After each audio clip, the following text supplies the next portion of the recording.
नमस्कार, मी सोनालीस किचनमध्ये तुमचं मनापासून स्वागत आहे। आज मी करत आहे तांदळाची खीर। त्यासाठी आपण घेतलेले आहे 1 वाटी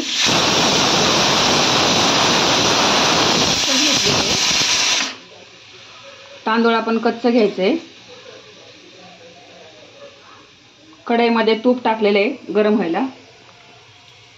तूप गरम होऊन द्यायचे। तांदूळ भाजून घ्यायचे। त्याच्यामध्ये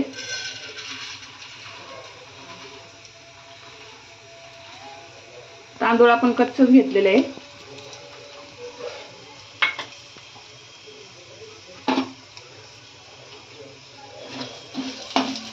कच्चा तांदूळ घेतल्यामुळे तांदळाची खीर चांगली होते।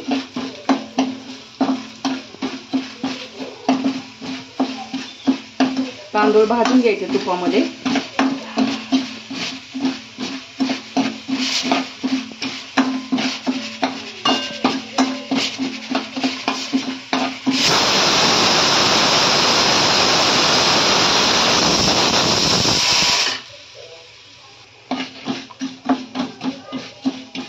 तांदूळ गुलाबी होईपर्यंत परतायचे चांगलं तुपामध्ये।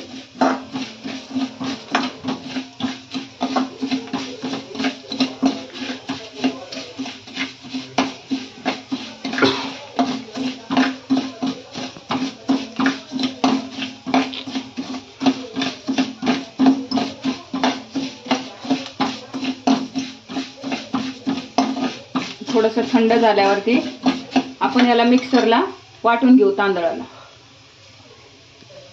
खीर कशी करायची दुधामध्ये, त्यासाठी काय साहित्य लागेल ते तुम्हाला सांगते। तांदूळ आपलं भाजून झालेले आहे। तांदूळ आपले झालेले आहे भाजून।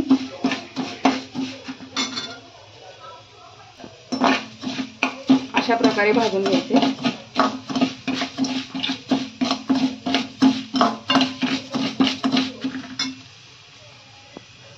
गॅस बंद करायचा आहे। तांदूळ जास्त करपून नाही द्यायचे।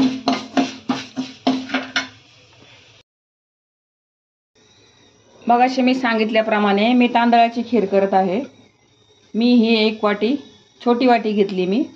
त्यासाठी मी तांदूळ भाजून वाटून घेतले मिक्सरमध्ये तुपामध्ये। हे आपलं वाटण तांदळाचं। मी इथे 1 लिटर दूध घेतलेलं आहे कढईमध्ये।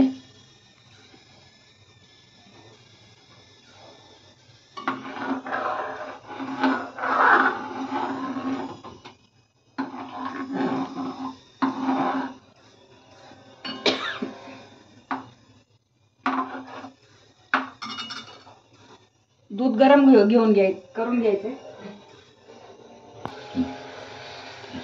हे दूध गरम करून घ्यायचे। त्याच्यामध्ये आपण हे तांदूळ वाटलेले ते टाकायचे।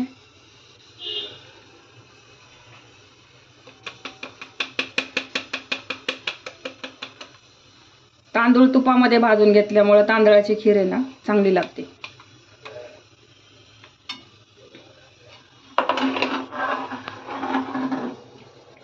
त्याच्या गाठी नाही होऊन द्यायच्या दुधाच्या तांदळाच्या।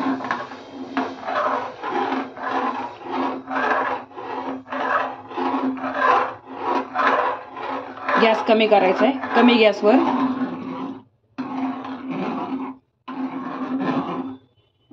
ढवळत राहायचे तांदूळ दूध। मी यामध्ये साखर टाकते। ह्या स्टेजला साखर टाकायची आपण। यामध्ये मी 2 वाट्या साखर घेतलेले आहे। तुम्हाला किती गोड लागते त्याप्रमाणे तुम्ही अंदाज घेऊ शकता। साखर टाकतानाच दूध ढवळत राहायचं आपलं, त्यामुळे गाठी होत नाही। आपल्याला गाठी नाही होऊन द्यायच्या खिरीच्या।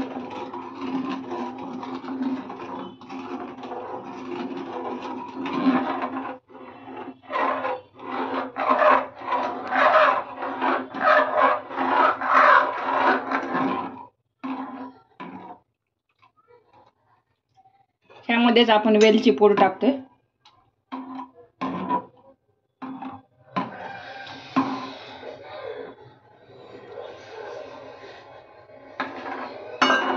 हे सतत ढवळत राहायचे दूध.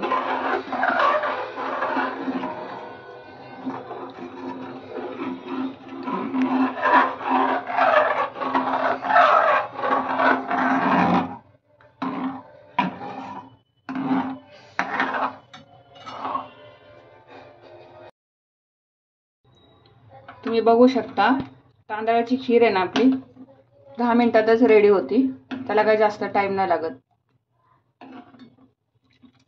हे सतत ढवळत राहायचे दूध आणि तांदळाचं वाटण.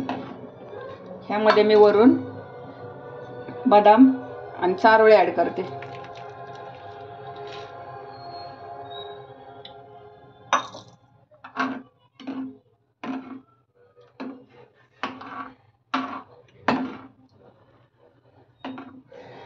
खीर करायला सोपी रेसिपी.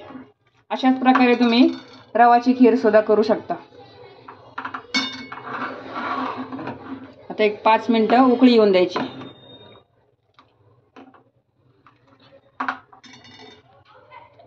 व्हिडिओ आवडल्यास व्हिडिओला लाईक आणि सबस्क्राईब नक्की करा.